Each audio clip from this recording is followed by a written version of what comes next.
Assalamualaikum warahmatullahi wabarakatuh. Dalam kesempatan kali ini saya, Rifka Firkina Patiani dengan NIM P1B1211174 akan mempresentasikan mengenai Retreatment Planning Contribution from the Field of Behavior Finance and Economics dengan dosen pengampu Dr. Sujono SEMSI dan Dr. Salma Saleh SEMSI, Program Studi Manajemen Fakultas Ekonomi dan Bisnis Universitas Halu Oleo. Baik, langsung saja. Yang pertama adalah perencanaan pensiun. Perencanaan pensiun adalah proses merencanakan dan mempersiapkan keuangan seseorang untuk memenuhi kebutuhan finansial mereka setelah pensiun dari pekerjaan aktif. Tujuannya setelah merencanakan pensiun adalah untuk memastikan bahwa individu memiliki sumber daya yang cukup untuk menjalani kehidupan yang nyaman dan aman saat pensiun. Lalu, perencanaan pensiun melibatkan beberapa langkah. Yang pertama adalah menentukan tujuan pensiun. Individu perlu mempertimbangkan gaya hidup yang ingin mereka jalani setelah pensiun dan menentukan berapa banyak uang yang diperlukan untuk mencapai tujuan tersebut. Yang kedua adalah menghitung kebutuhan keuangan. Individu perlu menghitung berapa banyak uang yang perlu mereka simpan dan investasikan setiap bulan untuk mencapai tujuan pensiun mereka. Hal ini melibatkan mempertimbangkan faktor-faktor seperti tingkat inflasi, harapan hidup, dan pengeluaran yang diharapkan setelah pensiun. Lalu yang ketiga adalah membangun portofolio investasi. Individu perlu memilih jenis investasi yang sesuai dengan tujuan pensiun mereka. Ini dapat mencakup saham, obligasi, reksadana, atau properti. Diversifikasi portofolio investasi dapat membantu mengurangi risiko dan meningkatkan potensi pengembalian. Yang keempat adalah mengelola risiko. Individu perlu mempertimbangkan risiko yang terkait dengan pensiun seperti risiko kesehatan, risiko inflasi, dan risiko investasi. Membeli asuransi kesehatan dan asuransi jiwa yang tepat untuk membantu melindungi keuangan mereka. Lalu yang terakhir adalah memantau dan meninjau. Perencanaan pensiun tidaklah statistik. Individu perlu mengatur dan meninjau rencana mereka secara teratur untuk memastikan bahwa mereka tetap berada di jalur yang benar jika ada perubahan dalam situasi keuangan dan tujuan. Selanjutnya adalah model perencanaan keuangan dan kelayakan siklus hidup. Model perencanaan dan kelayakan siklus hidup adalah kerangka kerja yang berguna untuk mengembangkan jalur akumulasi kekayaan dan pensiun yang aman. Model ini membantu individu memahami bagaimana peristiwa penting dalam kehidupan mereka secara luas mempengaruhi kebutuhan mereka dalam hal tabungan, pengeluaran, investasi, dan pensiun. Model ini membagi siklus hidup ke dalam beberapa tahap, antara lain.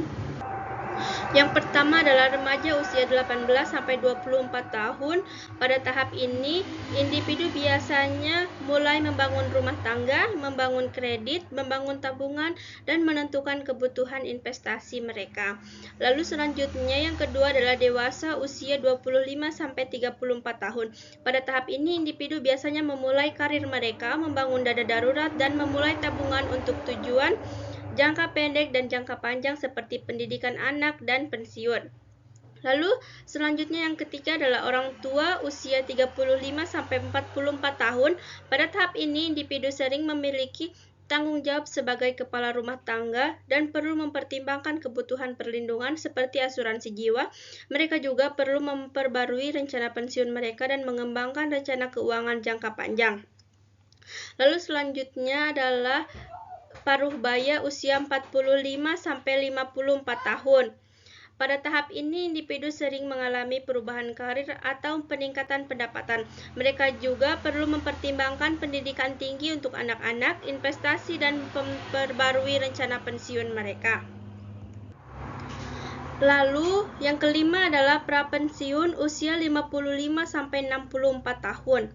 Pada tahap ini, individu perlu mengkonsolidasikan aset mereka, merencanakan keamanan masa depan, dan mengalokasikan dana dan perumahan saat ini.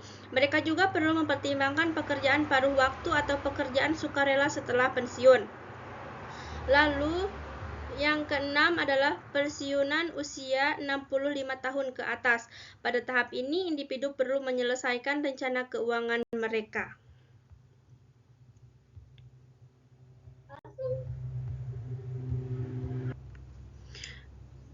Baik, selanjutnya adalah konteks demografis dan makroekonomi. Konteks demografis dan makroekonomi merupakan faktor-faktor yang mempengaruhi perencanaan keuangan dan pensiun individu. Demografi mencakup faktor-faktor seperti usia, jumlah populasi, dan struktur keluarga. Sementara makroekonomi mencakup faktor-faktor seperti pertumbuhan ekonomi, inflasi, dan kebijakan moneter. Perubahan demografi dapat mempengaruhi perencanaan pensiun karena dapat mempengaruhi tingkat pengeluaran, kebutuhan perumahan, dan ketersediaan sumber daya keuangan. Misalnya dengan populasi yang menua, individu mungkin perlu mempertimbangkan biaya perawatan, kesehatan yang lebih tinggi, dan mempersiapkan diri untuk masa pensiun yang lebih lama. Dari sisi lain, faktor makroekonomi seperti pertumbuhan ekonomi dan inflasi dapat mempengaruhi nilai aset dan pendapatan individu. Misalnya ketika ekonomi tumbuh, nilai aset seperti rumah dan investasi dapat meningkat, sementara inflasi dapat mengurangi daya beli uang pensiun.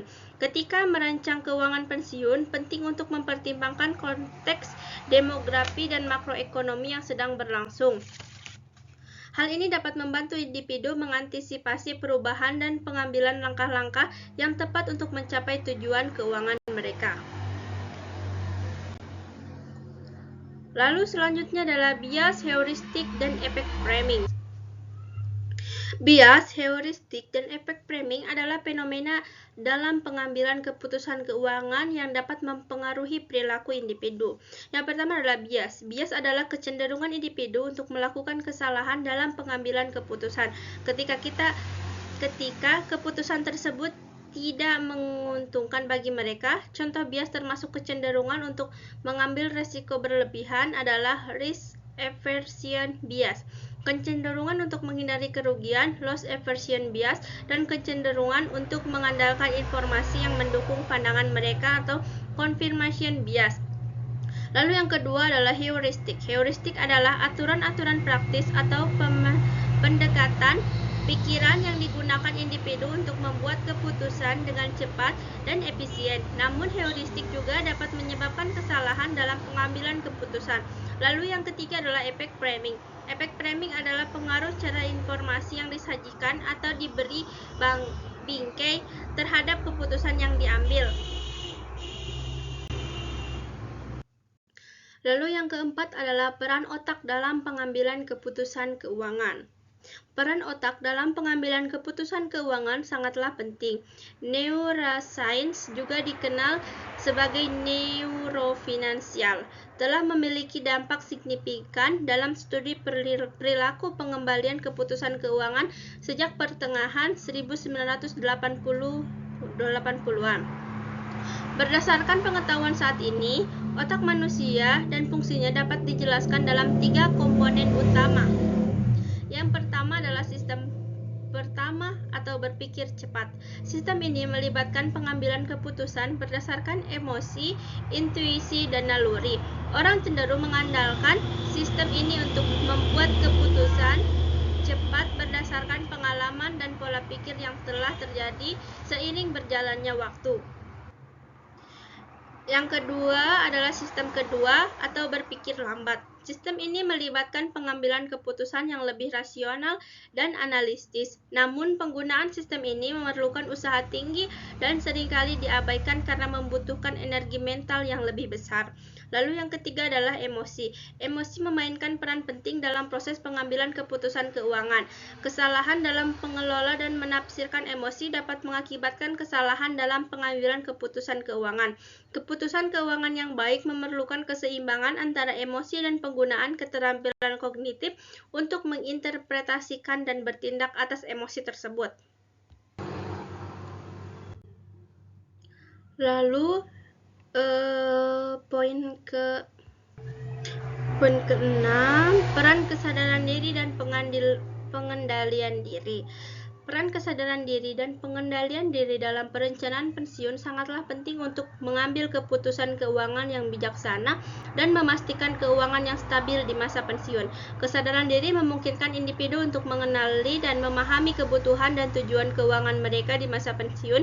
Dengan kesadaran diri yang tinggi, individu dapat mengidentifikasi sumber daya keuangan yang tersedia, mengeluarkan dana saat ini, dan merencanakan tabungan dan investasi yang sesuai untuk mencapai tujuan pensiun mereka. Pengendalian diri juga penting dalam perencanaan pensiun. Pengendalian diri melibatkan kemampuan individu untuk menahan diri dari pengeluaran impulsif dan mengikuti rencana keuangan yang telah ditetapkan. Dengan pengendalian diri yang baik, individu dapat mengelola keuangan mereka dengan disiplin, menghindari hutang yang tidak perlu, dan mengalokasikan sumber daya keuangan dengan bijaksana untuk mencapai tujuan pensiun mereka. Lalu selanjutnya adalah kepercayaan dan tabungan pensiun. Kepercayaan memainkan peran penting dalam tabungan pensiun dan keputusan perencanaan. Kepercayaan yang tinggi pada lembaga keuangan dan produk keuangan dapat mempengaruhi keputusan individu untuk menyimpan dan menginvestasikan uang mereka untuk masa pensiun. Sebaliknya, kekurangan kepercayaan dapat menghambat partisipasi dalam program pensiun yang mendukung perusahaan. Penelitian menunjukkan bahwa tingkat kepercayaan yang rendah dalam lembaga keuangan dapat menghambat individu untuk menyimpan dan menginvestasikan keuangan mereka untuk pensiun. Misalnya, kekurangan pengetahuan tentang rencana pensiun dan pasar saham dapat membuat individu ragu-ragu untuk mengalokasikan sebagian besar pendapatan mereka untuk tabungan pensiun jangka panjang. Selain itu, kepercayaan juga mempengaruhi keputusan investasi dalam tabungan pensiun. Individu yang memiliki kepercayaan tinggi pada lembaga keuangan dan pasar keuangan cenderung lebih percaya diri dalam mengambil risiko investasi yang lebih tinggi untuk mencapai tujuan pensiun mereka. Di sisi lain, individu dengan kepercayaan rendah mungkin lebih konservatif dalam memilih investasi yang lebih aman dan konservatif. Dalam perencanaan keputusan pensiun, kepercayaan juga mempengaruhi keputusan pengeluaran atau penarikan dana dari akun pensiun. Individu yang memiliki kepercayaan tinggi pada lembaga keuangan dan sistem pensiun cenderung lebih percaya diri dalam mengelola dan mengambil keputusan tentang pengeluaran pensiun mereka. Sebaliknya, ketika individu dengan kepercayaan rendah mungkin lebih ragu-ragu dan hati-hati dalam mengambil keputusan pengeluaran pensiun. Mungkin itu saja yang dapat saya sampaikan. Terima kasih.